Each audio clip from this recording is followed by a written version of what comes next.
Lok Sabha seat से Congress party के प्रत्याशी अभिनेता राज बब्बर के समर्थन में नूह के इंदरी गांव में देर शाम नेता प्रतिपक्ष व पूर्व मुख्यमंत्री भूपेंद्र हुड्डा, पार्टी प्रदेशाध्यक्ष उदय भान चुनावी कार्यकर्ता सम्मेलन को संबोधित करने के लिए पहुंचे हुए थे। भूपेंद्र हुड्डा ने कहा कि इंडिया गठबंधन संविधान बचाने के लिए बनी है और आज सभी भाजपा से दुखी है। इस बार सभी ने मन बना लिया है कि आने वाली सरकार कांग्रेस की बनेगी। हुड्डा ने कहा कि कांग्रेस की सरकार बनने पर बुढ़ापा पेंशन 6,000 महीने की जाएगी। कांग्रेस सरकार में गैस सिलेंडर 500 से ज्यादा का नहीं होगा। जो भी कांग्रेस ने अपने घोषणा पत्र में कहा है उसे पूरा करेंगे। और भाजपा सरकार ने 2 लाख पक्की नौकरियां खाली है और हमारी सरकार बनने पर जो पद खाली हैं उन्हें तुरंत भरे जाएंगे। कर्मचारियों के ओल्ड पेंशन स्कीम को लागू करेंगे। इसके अलावा हुड्डा ने कहा कि मेवात ने जो भाईचारे का संदेश दिया है वो हिंदुस्तान में कोई नहीं दे सकता है। हुड्डा ने कहा कि पार्टी ने कितना बढ़िया उम्मीदवार दिया है।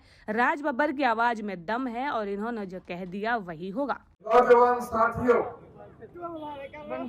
मेरे बहुत ही प्यारे अजीज बच्चों, बहुत देर से आप इंतजार कर रहे हैं।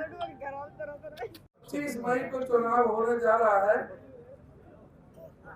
ये चुनाव इस देश की दिशा और दशा बताने का काम ये चुनाव करेगा। ये चुनाव ये तय करेगा कि हिंदुस्तान में तानाशाही रहेगी या इस हिंदुस्तान में संविधान के मुताबिक लोकतंत्र और प्रजातंत्र कायम रहेगा।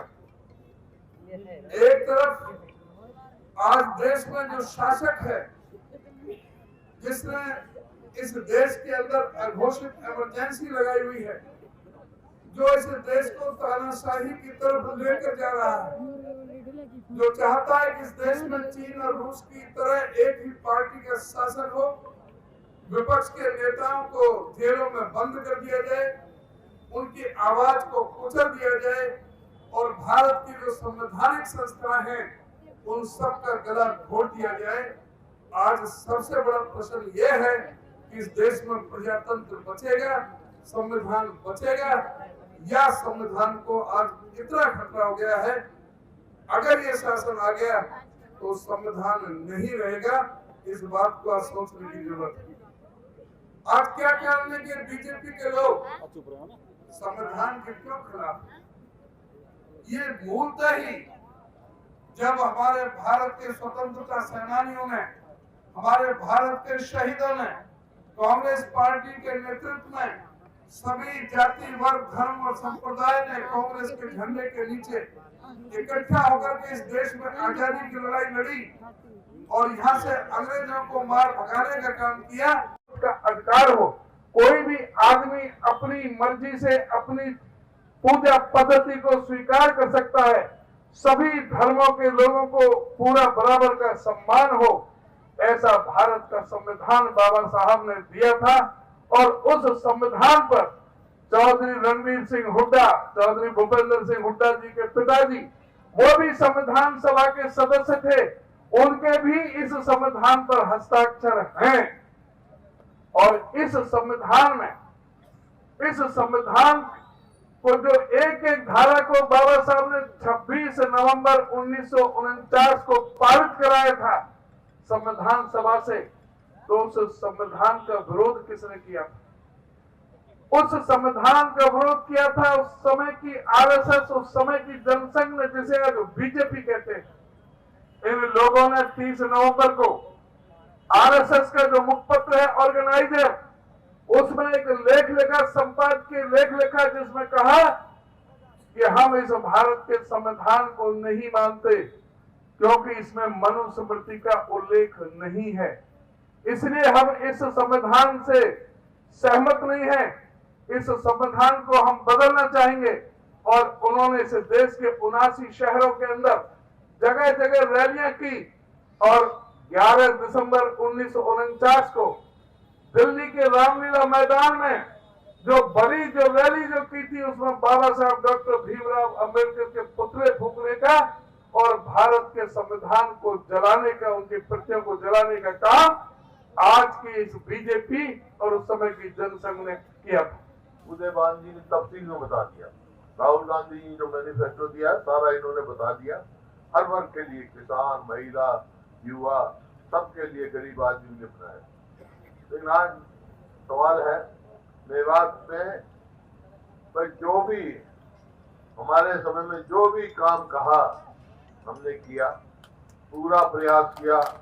मेडिकल कॉलेज से लेके पॉलिटेक्निक, यूनिवर्सिटी, उर्दू यूनिवर्सिटी, मतलब जो भी था, बहुत सारे सड़कें रह रहे, और हमने प्रयास किया मेवात नहर से खोल के यहाँ से पानी लाने का भी, लेकिन गवर्नमेंट बदल गई।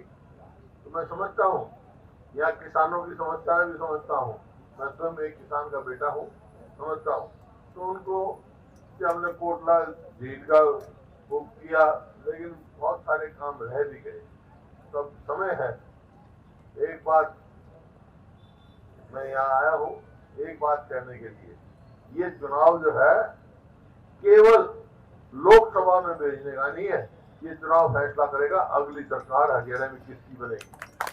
अगर राजबब्बर की कोई लाखों वोटों से जिता कर भेजोगे तो अगली सरकार कांग्रेस की बनेगी। सारे होके आए हूँ, सारे घूम के आए हूँ, 36 बरादरी ने ये मन बना लिया है कि आने वाली सरकार कांग्रेस की हो। तो आप पूछ सकते हैं आपसे, तो कांग्रेस की सरकार बनेगी तो आप क्या करोगे? 5 से मोटे फैसले हैं जो हमने कर लिए हैं, तो हमारी सरकार बनने पे होगी। एक तो ये होगा, कांग्रेस की सरकार बनेगी तो अपने बुजुर्ग की पेंशन 6,000 रुपए महीने हम करेंगे, और जो गरीब आदमी की है उसकी 300 यूनिट तक बिजली माफ करेंगे, क्योंकि महंगाई बढ़ रही है। इसी प्रकार से गैस के सिलेंडर जो 1400 का है वो 500 से ज्यादा का नहीं होगा। और ये सरकार ने, हमने 100 गज के प्लॉट दिए 4 लाख, इन्होंने एक भी नहीं दिया हो तो बता दो। बल्कि और हमारा जो प्रदेश प्रति व्यक्ति आय, निवेश और हर चीज में नंबर 1 था पूरे देश में, आज किस चीज में नंबर हो गया? 1 हो गया बेरोजगारी में, महंगाई में, अपराध में। तो ये स्थिति है। तो बेरोजगारी में हो गया क्योंकि पक्की नौकरी लगाई नहीं, एक रोजगार निगम बना दिया, भ्रष्टाचार का अड्डा, कच्ची नौकरी, ना पेंशन, ना मेरिट, ना पेंशन, वो उसकी रिजर्वेशन, वो लगा दिया। तो उसका नतीजा हुआ 2 लाख नौकरियां आज पक्की खाली है हरियाणा में। हमारी सरकार बनेगी तो 1 साल के अंदर 2 लाख जो खाली है नौकरियां वो भरेंगे हम, नौकरी देंगे अपने आदमी को।